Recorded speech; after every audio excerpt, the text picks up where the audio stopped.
Hello student, welcome to my YouTube channel. कैसे हैं आप लोग? उम्मीद करते हैं आप लोग बहुत अच्छे होंगे। चलिए, आज हम आप लोगों को बहुत दिन के बाद दिखे होंगे, क्योंकि बहुत दिन के बाद हम आज वीडियो बनाने वाले हैं। बीच में थोड़ा मेरा तबीयत खराब हो गया था, इसलिए हम आप लोगों को कोई भी क्लास नहीं प्रोवाइड कर पाए। चलिए, आज हम लोग का न्यू चैप्टर है, पढ़ने वाले हैं हम लोग बहुत ही इंटरेस्टिंग चैप्टर के बारे में, जो कि हमारा है रिप्रोडक्टिव सिस्टम के बारे में। रिप्रोडक्टिव सिस्टम क्या होता है, जिसे हम लोग हिंदी में कहते हैं प्रजनन तंत्र। क्या बोलते हैं? प्रजनन तंत्र। तो आप लोग बोर्ड पे देख ही रहे होंगे, लिखा है रिप्रोडक्टिव सिस्टम।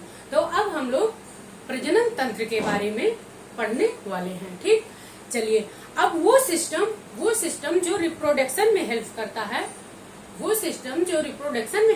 है, उसे हम लोग क्या कहते हैं?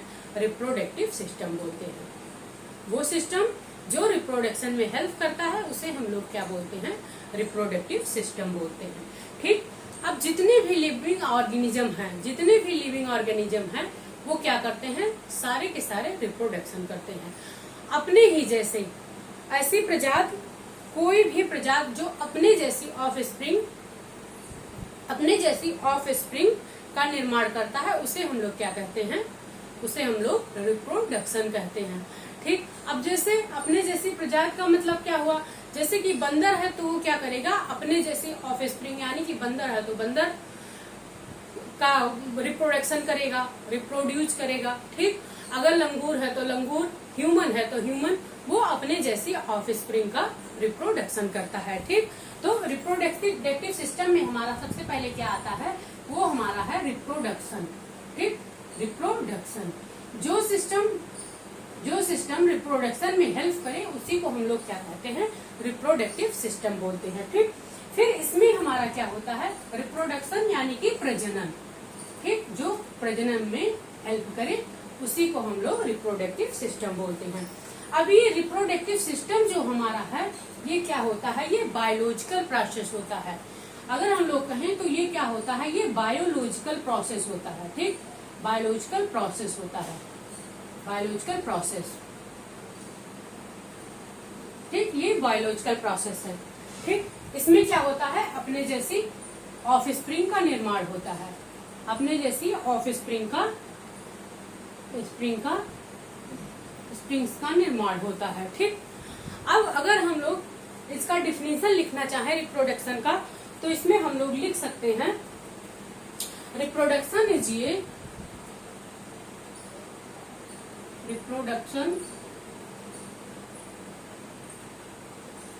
is a biological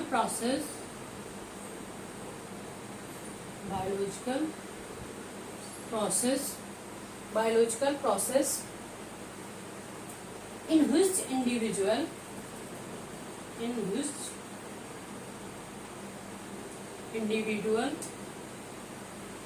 यानी कि अपने जैसी ऑफस्प्रिंग, इंडिविजुअल ऑफस्प्रिंग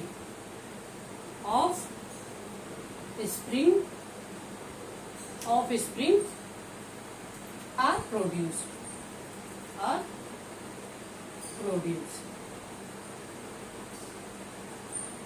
ठीक, क्या होता है? Reproduction is a biological process in which individual offspring are produced. ठीक, अपने जैसी ऑफस्प्रिंग का निर्माण करना ही रिप्रोडक्टिव सिस्टम कहलाता है। ठीक, रिप्रोडक्शन कहलाता है। अब हम लोग जानेंगे कि अब ये रिप्रोडक्शन कितने टाइप का होता है। ठीक, ये जो हमारा रिप्रोडक्शन है, वो कितने टाइप का होता है? हमारा जो रिप्रोडक्शन है,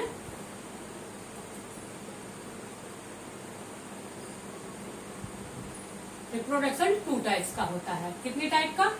सेक्सुअल रिप्रोडक्शन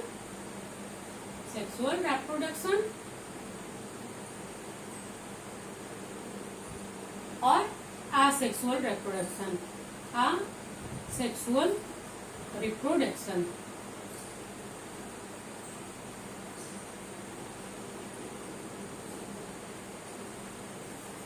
अब सेक्सुअल रिप्रोडक्शन का मतलब होता है, इसमें क्या होता है? सेक्सुअल ऑर्गन क्या होते हैं? प्रेजेंट होते हैं, यानी कि इसमें सेक्सुअल ऑर्गन इन्वॉल्व होते हैं। इसमें क्या होते हैं, सेक्सुअल ऑर्गन इन्वॉल्व होते हैं, सेक्सुअल ऑर्गन इन्वॉल्व होते हैं, ठीक, इन्वॉल्व होते हैं।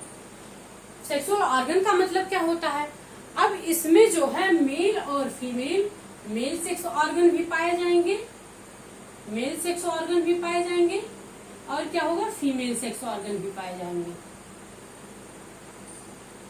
फीमेल सेक्स ऑर्गन भी पाए जाएंगे, ठीक, मेल सेक्स ऑर्गन होगा और फीमेल सेक्स ऑर्गन होगा। अब जो हमारा मेल सेक्स ऑर्गन है ये किसका निर्माण करेगा, ये स्पर्म का निर्माण करेगा, ये क्या बनाएगा, स्पर्म यानी कि शुक्राणु, जिसे हम लोग कहते हैं शुक्राणु हिंदी में, ये शुक्राणु का निर्माण करेगा। और ये जो फीमेल सेक्स ऑर्गन है ये ओवा का निर्माण करेगा, ओवा, ओवा यानी कि अंडाणु, जिसे हम लोग कहते हैं अंडाणु, ये अंडाणु का निर्माण करेगा, ठीक, इससे क्या होगा, अंडाणु बनेगा, अंडाणु जिसे हम लोग डिम्ब भी कहते हैं, डिम्ब यानी जिसे हम लोग डिम्ब भी कहते हैं, क्या बोलते हैं, डिम्ब, डिम्ब भी कहते हैं, ठीक। अब ये हमारा स्पर्म और ओवा जब मिलेगा, स्पर्म और ओवा जब मिलता है तो क्या बनता है, उससे हमारा जाइगोट बनता है, ये स्पर्म और ओवा जब मिलेगा तो क्या बनेगा, जाइगोट बन जाएगा, ठीक, जाइगोट बनता है।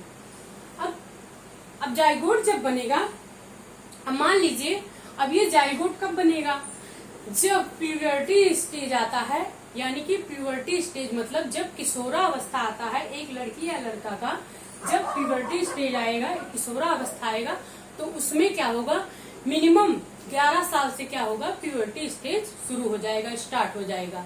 तो उसमें क्या होगा, जो मेल होगा उसमें स्पर्म बनना स्टार्ट हो जाएगा, और जो फीमेल होगी यानी कि जो लड़की होगी उसमें ओवा बनना स्टार्ट हो जाएगा, ठीक, इसी को हम लोग कहते हैं प्यूबर्टी स्टेज, ठीक, यानी कि किशोरावस्था। अब हमारा एसेक्सुअल रिप्रोडक्शन जो है, एसेक्सुअल रिप्रोडक्शन में ना ही तो सेक्सुअल रिप्रोडक्शन होता है, ना ही इसमें मेल सेक्स ऑर्गन पाए जाते हैं और ना ही फीमेल सेक्स ऑर्गन पाए जाते हैं। इसमें क्या होता है, जो रिप्रोडक्शन होता है ये कुछ अलग टाइप का होता है।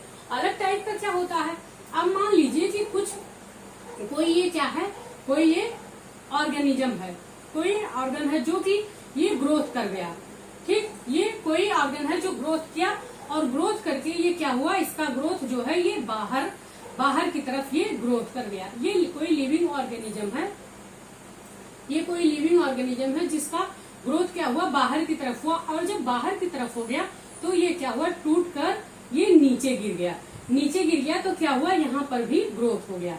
इसी को हम लोग कहते हैं एसेक्सुअल रिप्रोडक्शन, जिसका ग्रोथ क्या होता है, ना ही इसके।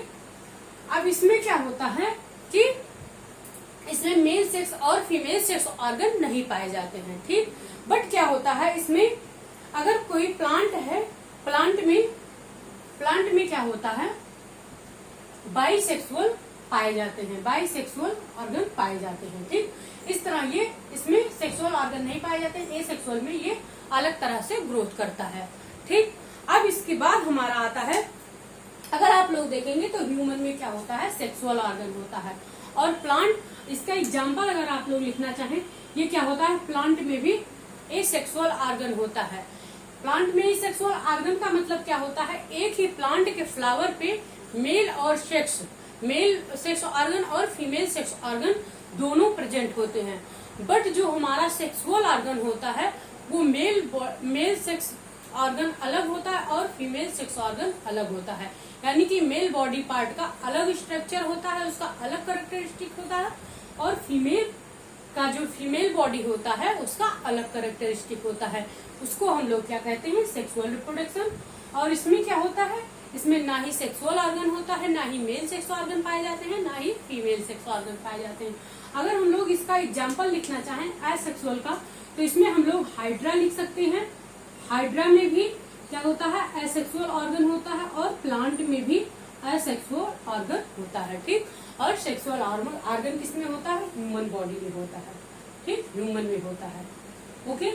चलिए अब हम लोग इसकी बात पढ़ने वाले हैं, क्या पढ़ेंगे, ह्यूमन रिप्रोडक्टिव सिस्टम के बारे में, मानव प्रजनन तंत्र के बारे में। उम्मीद करते हैं इतना आप लोगों को आया होगा समझ में। अब इसके बाद हम लोग आते हैं ह्यूमन रिप्रोडक्टिव सिस्टम के बारे में। सबसे पहले हम लोग जानेंगे कि ह्यूमन रिप्रोडक्शन होता क्या है, मानव प्रजनन क्या होता है।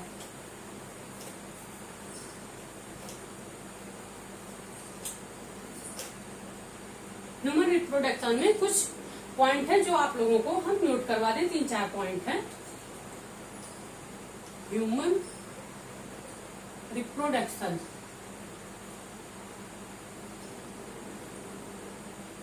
जिसको हम लोग कहते हैं मानव प्रजनन। मानव प्रजनन, इसके कुछ कैरेक्टरिस्टिक फीचर हैं जो आप लोग को याद करने के लिए जरूरी भी है। अगर आप लोग याद कर लेते हैं, अगर दिमाग में बैठा लेंगे तो और भी अच्छा है। अब इसमें जो हमारा फर्स्ट पॉइंट है कि ह्यूमन रिप्रोडक्शन, मानव प्रजनन क्या होता है, तो इसमें सबसे पहले हम लोग लिखेंगे कि जो हमारे ह्यूमन होते हैं, यानी जो हमारे मनुष्य होते हैं, वो क्या होते हैं, वो कौन सा रिप्रोडक्शन करते हैं। तो इसमें सबसे पहले हमारा आएगा कि sexual reproduction. Sexual reproduction, sexual reproduction, sexual reproduction मतलब male gamete and female gamete क्या होता है, मेल गैमीट और फीमेल गैमीट दोनों ही पाए जाते हैं। ठीक, सेक्सुअल रिप्रोडक्शन में male gamete and female gamete दोनों पाए जाते हैं।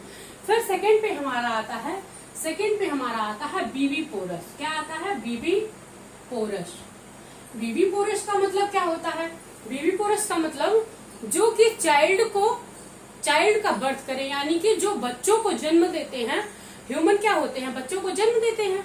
जो बच्चों को जन्म देते हैं उनको हम लोग क्या कहते हैं, बीवी पोरस कहते हैं। बट अगर पहले एग आया, एग के बाद चूजे निकले, चूजे से अगर अंडा निकला, सॉरी चूजे से अगर बच्चा निकला, यानी कि पहले एग आया, एग से चूजा, चूजा से बच्चा आया, तो उसे हम लोग क्या कहेंगे, उसे हम लोग ओवी पोरस बोलेंगे। क्या बोलेंगे, ओवी पोरस, ओवी पोरस। तो ह्यूमन क्या होता है हमारा, बीवी पोरस होता है, और जो पहले एग आता है उसके बाद चूजे निकलते हैं, फिर बच्चे आते हैं, तो उसको हम लोग ओवी पोरस कहते हैं। ठीक, फिर इसमें हमारा थर्ड आता है ह्यूमन आर यूनिसेक्सुअल। ह्यूमन क्या होते हैं, ह्यूमन आर यूनिसेक्सुअल। ह्यूमन जो होते हैं एक लैंगिक होते हैं। Human are unisexual, unisexual, unisexual का मतलब होता है एक लैंगिक। ह्यूमन क्या होते हैं, एक लैंगिक, यानी कि मेल ऑर्गन अलग होता है, और मेल सेक्स ऑर्गन अलग होता है, और फीमेल सेक्स ऑर्गन अलग होता है। उसी को हम लोग कहते हैं यूनिसेक्सुअल। ठीक, यानी कि एक लैंगिक। ठीक, फिर अब प्लांट जो होते हैं, अगर प्लांट के केस में देखा जाए, ह्यूमन तो यूनिसेक्सुअल होते हैं, बट अगर प्लांट के केस में हम लोग देखें तो प्लांट जो हमारे होते हैं वो बाइसेक्सुअल होते हैं। आप लोगों को मैंने बताया बाइसेक्सुअल कैसे होते हैं। बाइसेक्सुअल यानी प्लांट के जो फ्लावर हैं, उसी फ्लावर के पार्ट पे ही मेल सेक्स ऑर्गन और फीमेल सेक्स ऑर्गन दोनों क्या होते हैं, प्रेजेंट होते हैं, इसलिए हम उनको बाइसेक्सुअल कहते हैं। ठीक, प्लांट क्या होते हैं, बाइसेक्सुअल होते हैं। ठीक, यानी कि द्विलैंगिक जिसे हम लोग कहते हैं। अब फिर उसके बाद हमारा फोर्थ पे आता है डाइमॉर्फिज्म। डाइमॉर्फिज्म,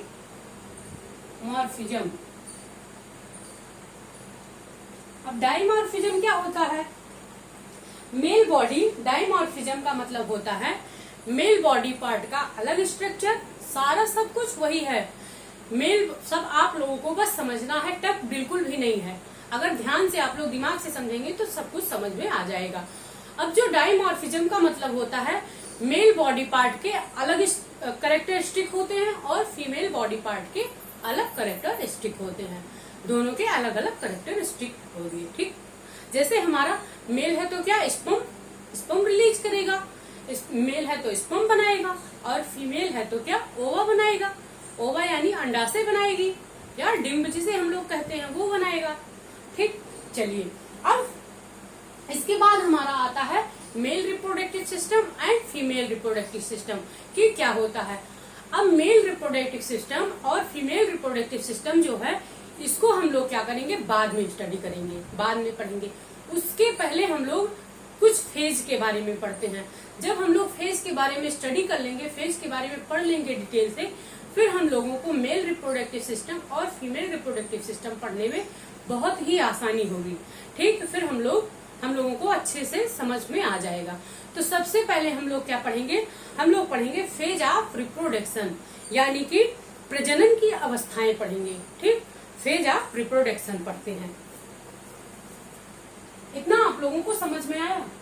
चलिए, अब फेज ऑफ रिप्रोडक्शन आता है। इसके बाद क्या आता है? Phase of reproduction.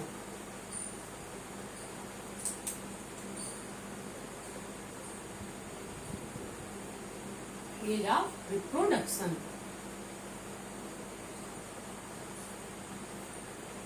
जिसको हम लोग हिंदी में कहते हैं प्रजनन की अवस्थाएं। प्रजनन की अवस्थाएं। अब ये प्रजनन की अवस्थाएं क्या होती हैं? अब इसमें जो हमारा पहला पॉइंट आता है फेज ऑफ रिप्रोडक्शन में, सबसे हमारा जो पहला पॉइंट आता है वो है हमारा गैमेटोजेनेसिस। क्या है? गैमेटोजेनेसिस।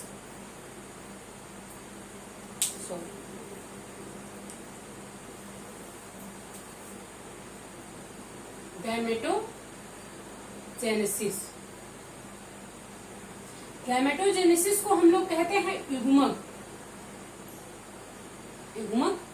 जनन। ठीक, अब गैमेटोजेनेसिस क्या होता है? इसमें क्या होता है? गैमीट्स का फॉर्मेशन होता है। क्या होता है? गैमीट्स का फॉर्मेशन, यानी कि गैमीट का निर्माण होता है।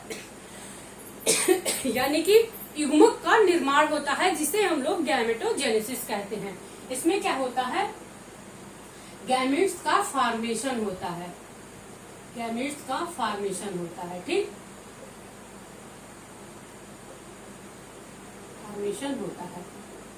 इसी को हम लोग क्या कहते हैं? इसी को हम लोग गैमेटोजेनेसिस बोलते हैं। फिर उसके बाद अब जब गैमीट का फॉर्मेशन होता है, मान लीजिए ये हमारा गैमीट सेल है। क्या है? ये हमारा गैमीट सेल है। गैमीट सेल में क्या होगा? मेल गैमीट और क्या बनेंगे? फीमेल गैमीट बनेंगे। यानी कि एक मेल बॉडी है, एक मेल बॉडी है, एक हमारा क्या है? मेल बॉडी, एंड एक क्या है? Female body.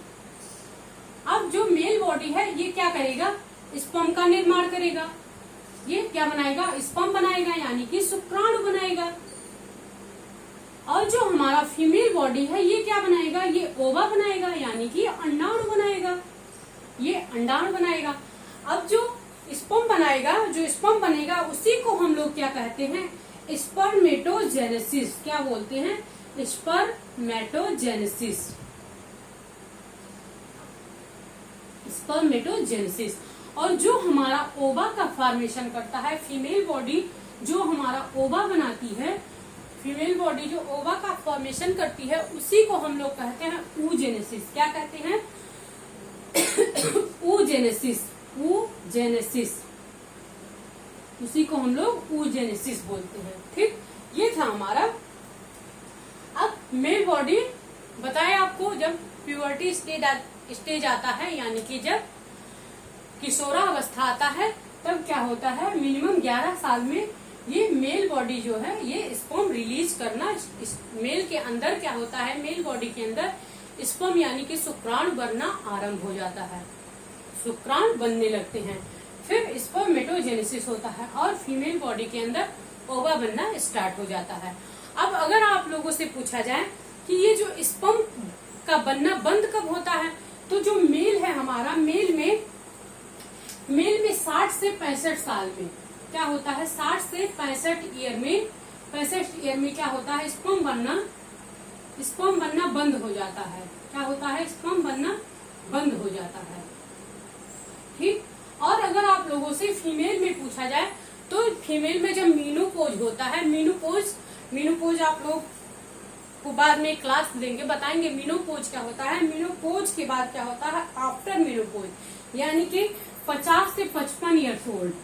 जब ये 50 से 55 ईयर्स की हो जाती हैं, ईयर्स ओल्ड की हो जाती हैं, ये ईयर्स ओल्ड की ये हो जाती हैं, तो इनका क्या होता है? ये आफ्टर मीनोपोज, जिसे हम लोग कहते हैं आफ्टर मीनोपोज को हम लोग कहते हैं जब इनका मासिक धर्म चक्र बंद हो जाता है। मासिक धर्म चक्र जो होता है आना बंद हो जाता है। मीनोपोज के बाद ये क्या करती हैं? इनका जो ओवा का रिलीजिंग होता है ओवा, ये रिलीज नहीं कर पाती हैं। मतलब क्या होगा, ओवा नहीं बनेगा। ठीक, और इसमें क्या होगा, मतलब इसमें जो मेल बॉडी है, स्पर्म तो बनेंगे भाई, लेकिन क्या होगा, इसमें क्या होगा, बनना बंद हो जाएगा। मतलब ये क्या करेंगे, फर्टिलाइजेशन नहीं कर पाएंगे, मेल और फीमेल दोनों फर्टिलाइजेशन नहीं कर पाएंगे। ये 60 से 65 साल के बाद, और महिलाओं में देखा गया है कि 50 से 55 साल के बाद ये फर्टिलाइजेशन नहीं कर पाती हैं। ठीक, अब फिर उसके बाद हमारा आता है सेकंड नंबर पे। सेकंड नंबर पे हमारा है इंसेमिनेशन। क्या है सेकंड नंबर पे, इंसेमिनेशन।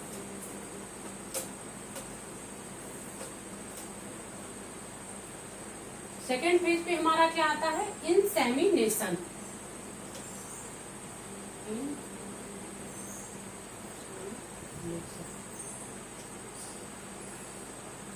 इंसेमिनेशन को हम लोग कहते हैं गर्भाधारण। क्या बोलते हैं, गर्भाधारण, जिसकी हिंदी क्या होती है, इंसेमिनेशन का मतलब होता है गर्भाधारण। ठीक, अब जब मेल बॉडी से स्पर्म क्या होता है, फीमेल बॉडी में जाता है थ्रू जेनाइटल एरिया के थ्रू। जब मेल बॉडी से स्पर्म रिलीज होके फीमेल बॉडी में थोरोजेनाइटल एरिया से जाता है, तो उसी को हम लोग क्या कहते हैं, इंसेमिनेशन कहते हैं, यानी कि गर्भाधारण कहते हैं। Transfer of sperm to the female body, transfer of sperm to the female body through genital area, यानी कि जननांगों के द्वारा नर शुक्राणु मादा शरीर तक पहुंचना क्या कहलाता है, हमारा इंसेमिनेशन, यानी कि गर्भाधारण कहलाता है। ठीक, इतना समझ में आया। फिर सेकंड पे, फिर हमारा थर्ड पे आता है। अब अगर आप लोगों को लिखना हो तो आप लोग लिख सकते हैं कि transfer of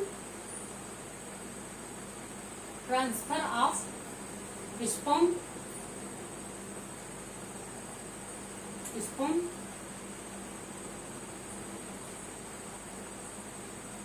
male body to female body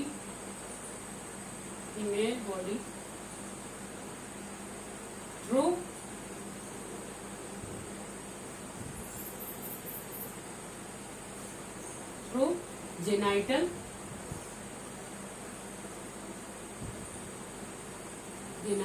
area.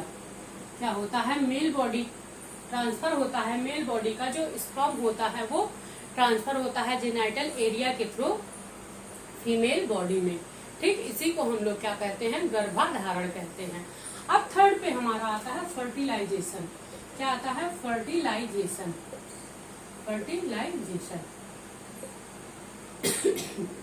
Fertilisation यानी कि निषेचन, जिसे हम लोग कहते हैं निषेचन।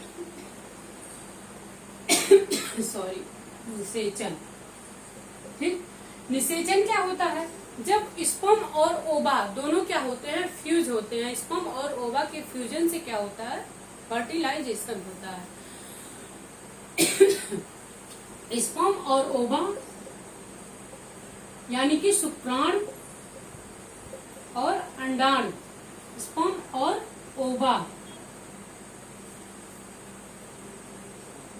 अंडाणु के क्या होगा, फ्यूजन होगा। इसके फ्यूजन से क्या होता है, फर्टिलाइजेशन होता है।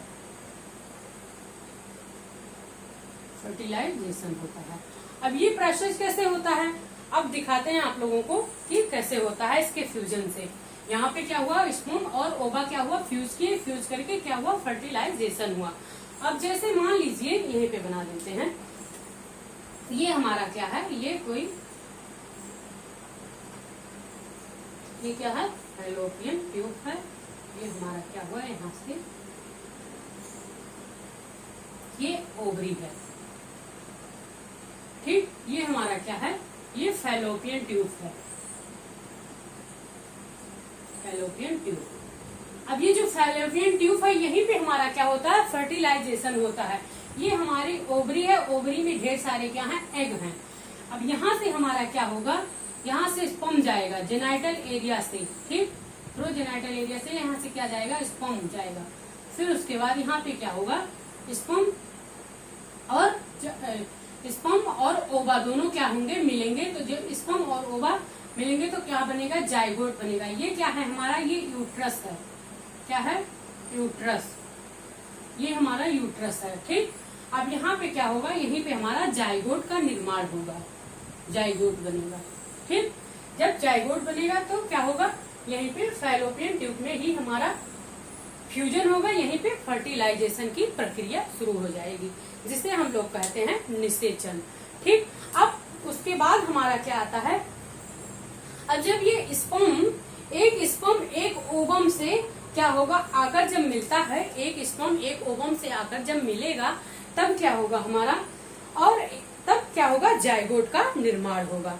जाइगोट क्या होगा, माँ की यूट्रस की दीवार से क्या होगा, जाके चिपक जाएगा। जाइगोट जो है माँ की यूट्रस की दीवार से जाकर चिपक जाएगा।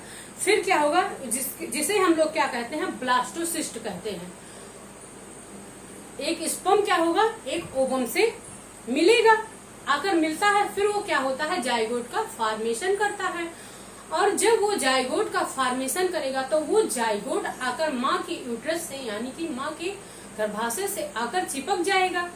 और जब वो चिपकेगा, उसके चिपकने को ही हम लोग क्या कहते हैं, ब्लास्टोसिस्ट बोलते हैं, ठीक। उसी को हम लोग क्या कहते हैं, ब्लास्टोसिस्ट। अब उसके बाद हमारा फोर्थ आता है जाइगोट फॉर्मेशन, ठीक। उसके बाद हमारा क्या आता है, जाइगोट फॉर्मेशन। फोर्थ फेज क्या है हमारा, जाइगोट फॉर्मेशन, यानी कि युग्मनज निर्माण। फोर्थ फेज है हमारा जाइगोट फॉर्मेशन।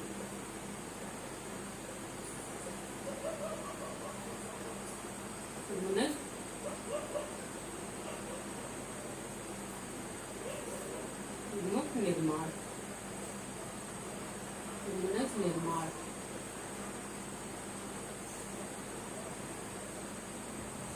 निर्माण, ठीक। अब ये युग्मनज निर्माण क्या होता है, जब यूट्रस की दीवार से आकर ये ब्लास्टोसिस्ट क्या होगा, चिपक जाएगा, तो उसके ऊपर ही ब्लास्टोसिस्ट बनना स्टार्ट हो जाएगा।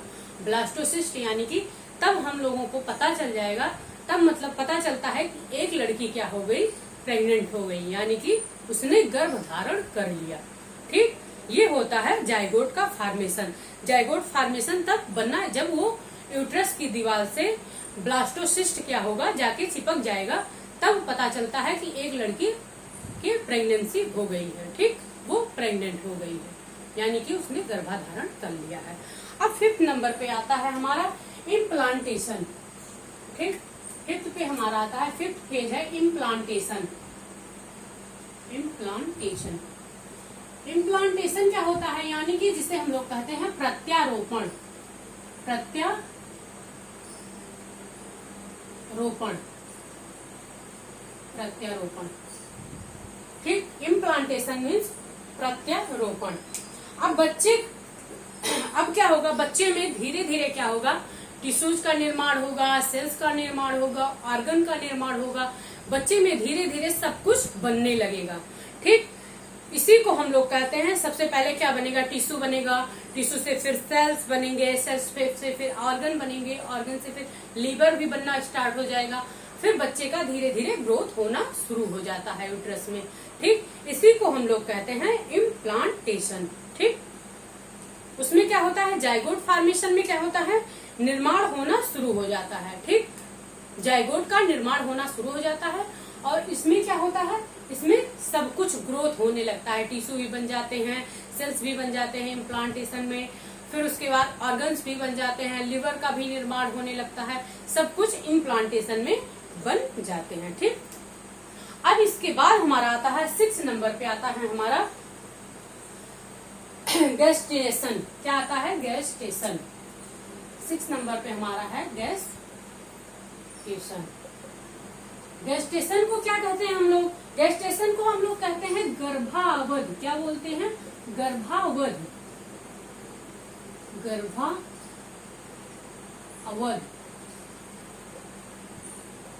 गर्भावधि यानी कि गर्भ काल की अवधि कितना होता है। ठीक, अब 9 मंथ तक यानी कि 9 मंथ तक 9 महीने तक क्या होता है, बच्चा जो होता है माँ के यूट्रस यानी माँ की दीवार, यूट्रस की दीवार के साथ लगा रहता है। ठीक, उसी से क्या होता है, उसी स्टेज को हम लोग एम्ब्रियोनिक डेवलपमेंट कहते हैं। ठीक, ये क्या होता है, इसमें गेस्टेशन में क्या होता है, गर्भावधि में क्या होता है, 9 महीने तक माँ के यूट्रस की दीवार से बच्चा जो है वो 9 महीने तक लगा रहता है। ठीक, इसी को हम लोग क्या कहते हैं, एम्ब्रियोनिक डेवलपमेंट यानी भ्रूण का निर्माण हो जाता है। ठीक, अब इसी में हमारा सेल टिश्यू बनना स्टार्ट, सब कुछ आप लोगों को ऊपर ही बताए कि सब शुरू हो जाता है, इसमें हमारा बन के तैयार हो जाता है 9 महीने तक। 9 महीने में सारा प्रोसेस होके तैयार हो जाता है। ठीक, बच्चा एकदम रेडी हो जाता है। ठीक, फिर उसके बाद हमारा आता है 7 नंबर पे है हमारा प्लेसेंटा। क्या है, प्लेसेंटा। अब प्लेसेंटा क्या होता है, प्लेसेंटा जिसे हम कहते हैं गर्भनाल, प्लेसेंटा को क्या बोलते हैं, गर्भनाल।